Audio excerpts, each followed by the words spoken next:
Yo, good morning, everybody. How you doing? This is your Coach Renz, and as promised, we're going to have a discussion today about a secondary conversation I had yesterday. Now,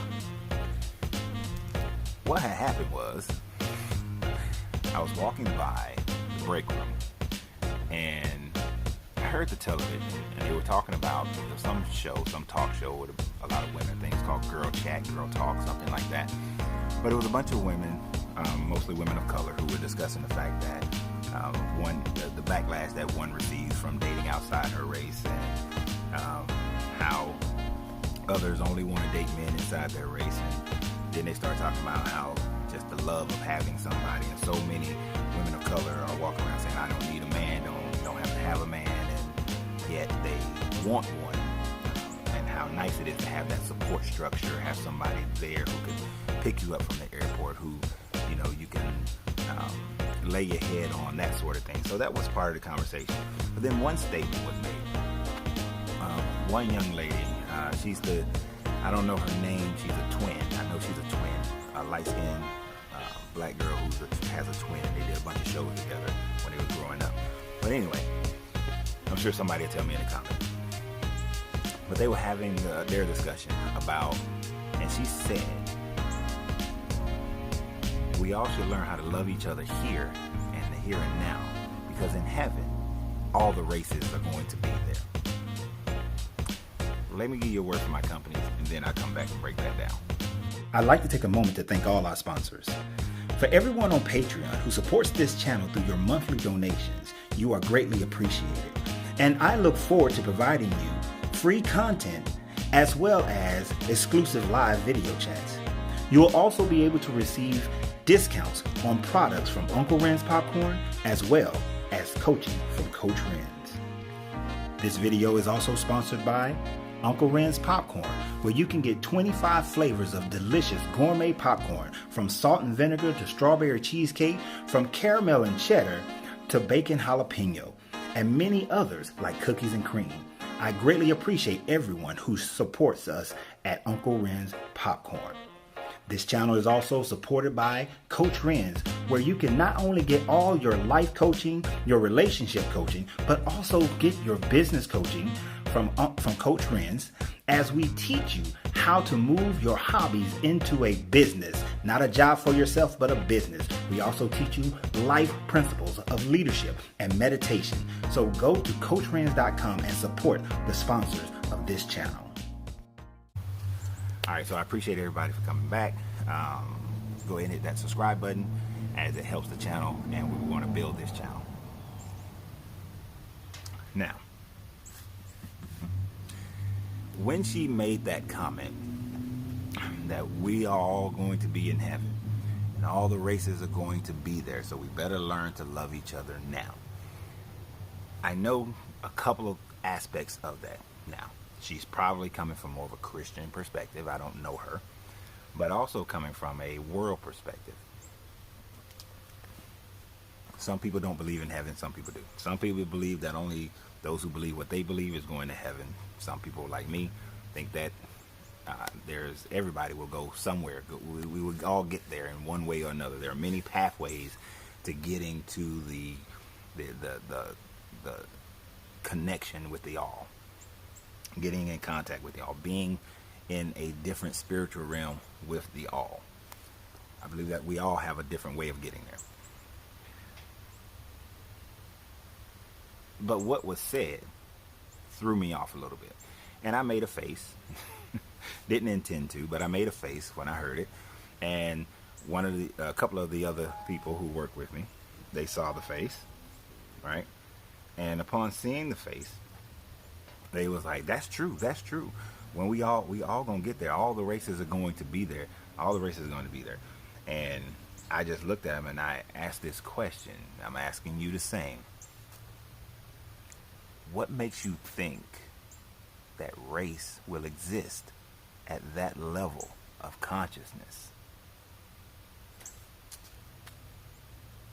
Because run with me through this. If race exists at that level of consciousness, then that means that all the angels have a race. That means that all the the archons, the different degrees of gods and goddesses, depending upon how you believe. All the different entities have a race that they're all human as well, that they all must be human, that there are billions and billions of stars out there with billions of planets that go around them.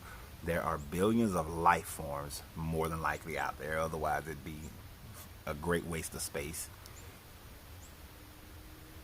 What makes you think that all life forms that are conscious, that are made by the all, that were created by what you call God, are all human? What makes you think they all have the same mentality, the same cultural biases? When you make it to that level of consciousness, there will be no such thing as race. If the spirit, if the soul is all pure energy, if this just being encapsulated in the body, then it makes it all energy. Energy doesn't have a race. Energy doesn't have a skin tone. It doesn't have anything of that nature. It doesn't have a blood type. Energy is pure energy. Consciousness is pure thought. So therefore, there cannot be a race. There cannot be an idea of races in that spectrum. It just doesn't make sense. It wouldn't work. Let me explain further as to why this mode of thinking just won't work. You see, universal law is this: we all exist as a mental creation of the all. We are a reflection in that mental creation of the all. In the same way that you have a dream and you experience everything in your dream, you experience the emotion, you experience the wind, you experience the sleep, the anger, you experience the love, you experience the perspective, the conversation, you experience food and drink, and you experience everything that you experience in a dream. The all experiences everything that we experience through its mental creation of us and everyone that is of us, like us, every animal, every plant, everything, every breeze, every atom, every molecule. It's experiencing life in the way that we see and feel life on this level of existence. Now, in the creation of the all, there are higher and lower consciousness of experience and thought. Therefore, we can exist, we will exist in higher levels. Part of the experience is elevating to the next level. This was the example of the Yeshua, the example of Siddhartha. This is the example of Lao Tzu. This is the example of all the ascended masters who have come before us. Like the Buddha says, once you reach a certain level of consciousness, then you ascend to the heavens, right? Your consciousness ascends, goes up, but your body does not.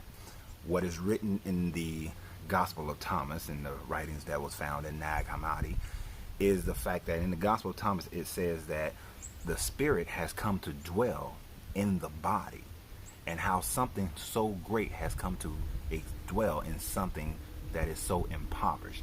It also says that those who can come to a mind of consciousness of elevation, who elevate to the spirit, that they are in the kingdom of God. But those who are remaining in a fleshly thought process, in the fleshly body, then they are living in poverty, and they are the poverty. So therefore, when you move, as the Gospel of Thomas says, as you move your consciousness to the kingdom of God type consciousness, to a higher elevation, the next conscious level, you leave the poverty of the body. You leave the poverty of the flesh. You are no longer even contemplating and visualizing and realizing things in this poverty level. So when you see heaven, as far as you having a body that is melanated or non-melanated or lightly melanated, when you see heaven as you being male or female, when you see it in these formats, you are taking the poverty and trying to put it in heaven, a way that you may understand it. You take the person out of the ghetto, you move them into a mansion, but they still live like ghetto people in the mansion, and they destroy the mansion. They don't take care of the mansion. When you elevate, you will elevate in consciousness where your mentality matches those who can live in a mansion and know how to take care of it. You will not take ghetto mentality into the mansion. It won't work because you won't even reach the mansion. The doors will be locked to the mansion. Another thing the Gospel of Thomas says that those who are near me, this is Jesus talking, says those who are near me are near the fire. Those who are far away, well, they're near the fire, and they will enter the kingdom of heaven. Those who are far away, they will never see the kingdom of heaven because their mind is not about. It's about having that mind, that same mentality. You will be near the fire in heaven. Those who are far away from that mindset will be in poverty and be far from it. Won't even be in the kingdom. So the idea that you will exist as a race, as a gender in heaven doesn't work. You will never reach it with that mentality. When you do reach it, you won't have that mentality. In the same way that one of the Gospels in the canonized Bible, they try to trick up Yeshua and say, this woman has been married to 7 different brothers. In heaven, who is she married to? He said, in heaven, there is no marriage in heaven. As a young person, when I was a kid, I just took that as there are male and female walking around in heaven, but no one is married to anyone. But then as I grew and I started, got off the milk, I came to realize that esoterically what he was saying is that these earthly standards, these earthly ideas, these fleshly ideas won't exist there because you will be the full embodiment of both the male and female energy. You won't have a gender like we have here. You will be both masculine and feminine in your energy, not androgynous as far as the human fleshly, not androgynous, not a hermaphrodite, as we do in the physical world, but energetically your feminine energy and your masculine energy will be in unison of one, as the caduceus demonstrates. That was the symbol of that, the caduceus demonstrating that going up to the pineal gland, which is your third eye. So the idea that you will be married in heaven is poverty thinking. The idea that you will have a race in heaven is poverty thinking. You can never reach that. So I explained this to those who were seated in the break room, which I'm explaining to you now. Some got it, some didn't. But I recognize that the people who was talking on the television, these are influencers. These are people that others will follow. The question is, do you just follow? And this was the last thing that I was telling them. Do you just follow? Or do you think beyond the veil? Think beyond what you've been taught your whole life. Think beyond what the minister, the pastor, the imam, the priest, the monk, that they have said in front of you, and go beyond that and remove the veil, the covering over your eyes. As Paul had to remove the scales from his eyes. It's all allegorical. It's all something to show you in symbolism how you are supposed to grow and develop in your life. So this little bit of conversation that I had with them sparked my mind to say that, that people are listening to these young ladies, these women who are discussing this, and I know they're talking about things that we desire here. But when she threw in that next level of consciousness, I thought about the fact of how many people will be influenced by that. I thought about the fact that I had been influenced by that from ministers when I was a child growing up in different churches. And it's not just there. When you look at the Hindu teachings and someone does a portrait of heaven, the people look like them. When the Sistine chapels were painted, the portrait looks like them, Europeans. When Africans drew the Anansi stories and talked about heaven, the portraits, the painting looks like them. The Egyptians, the paintings look like them. Everybody makes it look like them. We are in a world today where those who have conquered have created an image that everybody makes it looks like, that it looks like those who are the conquerors. But if left to our own devices, we will make God in heaven look how we look in our fleshly form. And this is one of the reasons why it was wise that in the Hebrew Bible it says, make no graven images of anything in heaven or on earth. Many people will say, oh, well, I can have my portrait of Jesus, but I'm not worshiping it, so it's not a graven image. When you point to it and say that this is heaven, that this is Jesus, that this is Buddha, that this is whomever, that this is what heaven looks like, this is what the angels would look like. When you point to it and say this represents an angel, it is a graven image, because it says do not make those, because you are in your mind conceptualizing that's what it's going to be like, which then stops you from being able to realize that is nothing like that. It actually hinders you from actually raising your consciousness, because the images that we see determine our thought process. You don't have to see the name McDonald's, you just need to see the golden arches.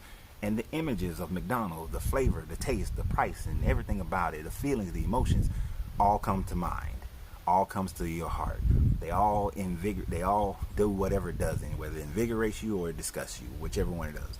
You see the Starbucks symbol. This is why companies have logos, because they know the symbol, the visual representation of it, will create an affinity or a malaise, or to create a negativity towards their product, towards their service. So the wisdom was, don't make any graven images, because you will create it. And what has that creation done? It creates a system where people use it to oppress. So that was another good piece of the wisdom of it, is that it creates an oppressive society where it can make people who look melanated think that they're not as worthy, that everything that's white is right because Jesus is white. You can know that it's Caesar Borgia all day, but you keep pointing to it. You can say it doesn't matter all day, but those images starting from childhood keep on rotating. That's why the children pick the white doll that's good and the black doll that's bad. It's those images. They keep going. And when you say the images in the afterlife don't look nothing like you, that's an oppressive mindset. But that's a sidebar. That's a sidebar. The fact of the matter is, the wisdom told you not to do it, but we do it anyway, because in order for the average person to really conceptualize heaven, they have to make it look how their lives look right now. This is why every society has done that. Every society has painted heaven, made statues of heaven, made it all look how they look, how their culture lives. They dress how the culture of the day that made it dressed. They kept doing it. There's a reason why they wear robes, because that was a time of togas and robes and skirts and things that people wore in general, so they looked like them. There's a reason they had beards, because men, they wore beards at that time. The jewelry was reflective of the culture of that day. So we have to realize beyond that. This is why, Thomas did say it becomes poverty. You are the poverty, because mentally you're in a state of poverty when you have that type of mentality. To raise that vibration, to raise that thought, you have to come into the realization that energy has no race. That consciousness is energy, and it has no race. It has no gender. It has both genders, actually, male and female, because it takes male and female energy to birth anything. Everything has to have male and female energy to birth it. Even an idea of building a company, there is a certain aspect of it that's energy, that's feminine, a certain aspect that's masculine, and we can talk about that in the Hermetic laws. But you come into that knowing, and as you come into that knowing, people misunderstand when in the Gospel of Thomas, when one of the last sayings says that the disciples are complaining about Mary, and he says, I will make Mary just like you males. And they think that he's trying to make them into men, make her into a man. But what he's saying is we're going to combine the two. That when both of you come together, when she embodies the masculine, you guys embodying the feminine, and you have both the masculine and feminine, then you will see the kingdom of heaven. But these men and their egos had to get over that so that they can understand it. So it's deeper than what some people like to put it out there to try to discredit that writing. But the wisdom is all that really matters. The wisdom is what matters. This inspired wisdom that's what matters. So, fact of the matter is, we have to grow. We have to continue to grow. We do this through our meditation. We do this through looking at the world through our single eye and not our two eyes. All versions, everything talks about the fact that when you see the world, when you see life through your single eye and not your two eyes, then you will see the kingdom of God. Then you'll see the kingdom of heaven. Until you are able to do that, you will not see it. You will only see this third dimensional plane that we exist on. You will find yourself trapped in anger. You will find yourself trapped in frustration. You will find yourself trapped in wanting, trapped in desiring, trapped in trying to force other people to believe exactly what you believe. You will never be able to see the grander scope, the grander happenings at play, because you will be trapped on this third dimensional plane. And as much as you praise and pray and jump and scream and holler and sing and give and love and all these things, you are missing the big picture because you are still far away and not close to the fire. Understand, the fire also represents the light. When you open that third eye, you become a child of the light, not a child of the darkness. And as you become a child of the light, you begin to understand what the all has created and how to navigate and move through this creation of the all. So I hope this inspires some conversation at the bottom. I want to hear what you guys got to say, what you think about it. Continue to support the channel. I appreciate everybody who's been buying popcorn from Uncle Ren's Popcorn. Please continue to support the channel and everything, and that's amazing. And I'm very, very appreciative of it and give much gratitude towards it. So y'all have a great day. And remember, you have to free yourself to be yourself, because your greatness is non-negotiable.